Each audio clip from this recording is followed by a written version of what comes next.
Hey, what's up, Street Gods? This is Eric from the Eric Street Photography blog. So I wanted to do a quick video with you on sharing the idea on how to become a more self-confident artist. So first and foremost, I think the most important thing is to declare to yourself and dictate to yourself that I am an artist. And I think it's extremely empowering because if you consider yourself an artist, you're allowed to essentially do anything you want to do, because us artists, we're not like normal people. We have different ideals, we have different thoughts, we have different ways of self-expression. And the idea of being an artist is not something that somebody has to bestow upon you. So meaning like you don't need a king to take his sword and put it on your shoulder and say, oh, I have now declared Eric Kim or you as an artist. I think anything in life where we're self-expressing ourselves, we're making something or doing something, and whenever it's done with intention and cognizant thought, I think it's art. So the difficult thing in today's world, being an artist, is that when people see you pursuing your art, being an artist, making your art, people don't want to see you succeed, nor do they like you doing things which are different from the norm. And generally what happens as a consequence of this is that when you're pursuing your art and you're making art, people are always trying to delegitimize you. They always trying to tell you that, oh, what you're doing is not legitimate, what you're trying to do is not really art. And even if you're pursuing your art, and this is the funny thing that happens, there's three things. The first thing is people always ask you, oh, do you make a living from your art? And if the answer is no, then they dismiss you. Let's say you do make a living from your artwork, then they'll say, oh, how much money do you make, or how rich are you? And if it's not like a super big sum, they're going to delegitimize you. Or the third thing is, let's say you actually do make a lot of money from your artwork, and then people will become envious and jealous of you and think somehow you cheated, and they'll therefore try to delegitimize your success in that way. So essentially what it means is that no matter how hard you try, you're not going to please everybody. And if anything, you're going to please nobody. And who's the most important person to please? Obviously yourself. And so even nowadays, when it comes to art, don't even worry whether it's good or bad. Just think to yourself, do I like the art? Does it make me happy? Does it put me in a good mental state? Does it keep me motivated? Does it give me reason to wake up every single morning? Is it something that I want to direct my life towards? And anything you create is art. Like your blog post could be art, your pictures could be art, your photos, your videos, your vlogs, whatever it may be. And in studying a lot of other artists, even like great artists like Jay-Z, the only time they ever seem to regret is when they don't give their artwork their all. And I think this is a good way to live your life too, because you will judge the success of your artwork not by how much money or how much popular acclaim you get from it, but rather you are proud of it and whether it has personal longevity to you.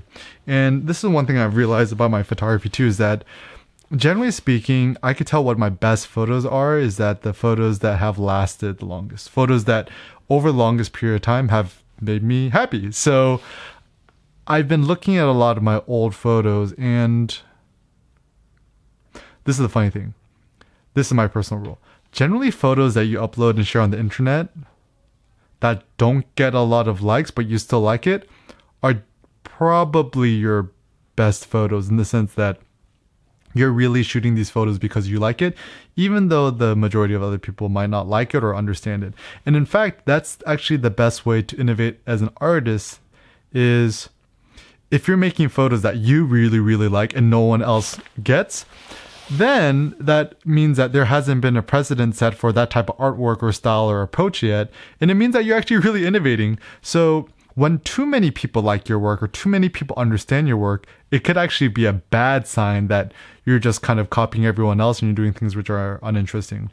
And so how do you become a more, innovative or unique artist? I am a big fan of this notion of creative isolation, the idea that don't compete against your peers. And actually what I would recommend is, if you really want to innovate more in your artwork, don't look at the artwork of anyone else in your field who is currently alive right now. If anything, look at the artwork of the people who are dead, because this way we don't feel petty envy towards people who are dead because they're already dead. So, like in photography, I like to look at the work like Joseph Kudelka. I like to look at, I mean, he's still alive, but at this point, he's kind of a living legend. Henri Cartier-Bresson, Richard Avedon, Robert Capa, and the greats of the past. Or I like to look at just other artists, like I like Andy Warhol, Jean-Michel Basquiat. I like the work of Keith Haring. I like the work of Franz Klein, a lot of the other expressionists and abstract painters and stuff like that. And so it's always good to find inspiration from other artists from the past who have also gone off the beaten path and created artwork that people initially didn't like or found controversial, and eventually they were able to stay adamant and stubborn enough in their own creative vision that they've been able to push forward. So I think actually perhaps the best way to innovate as a photographer, artist, visual person is to have a certain aesthetic, a certain type of artwork that you really, really like, and be super stubborn about it, and don't compromise your artistic vision for anything else, whether it be for money, for fame, or for sponsorships, or whatever it may be. Because trust me, I've been there, made a bunch of money, had fancy gallery shows, met all these fancy people, got sponsorships and stuff like that. And I would really say that ultimately, I mean, it doesn't make you happy in the sense that, you know, even if you get all the fancy cameras and the stuff that you want, and even achieving the goals in your life won't actually make you happy. It's actually really, you're the happiest while you're actively working on difficult challenges and you're pushing yourself to the next limit. So I think that's why it's good to have epic goals in life and to strive towards them. But once you achieve these goals, it's good to keep making new goals, to just keep pushing yourself and seeing what you're made out of.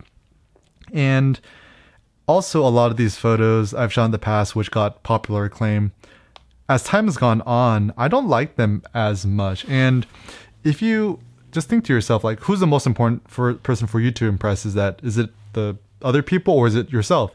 And this is my thought. If you make photos which are really different that you like and no one else likes, it's more likely that they're unique and innovative.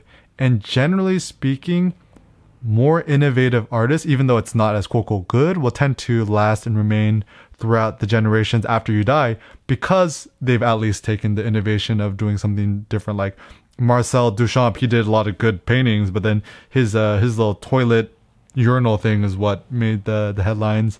Even William Eggleston, he made good black and white pictures, but then when he started doing vulgar color photos, that's where his work really started to take off. And it's not even necessarily that the work is like better or whatever, it's just that it's different. People like different things. Like even Daido Moriyama with this super high gritty black and white gritty aesthetic, which he actually borrowed from William Klein.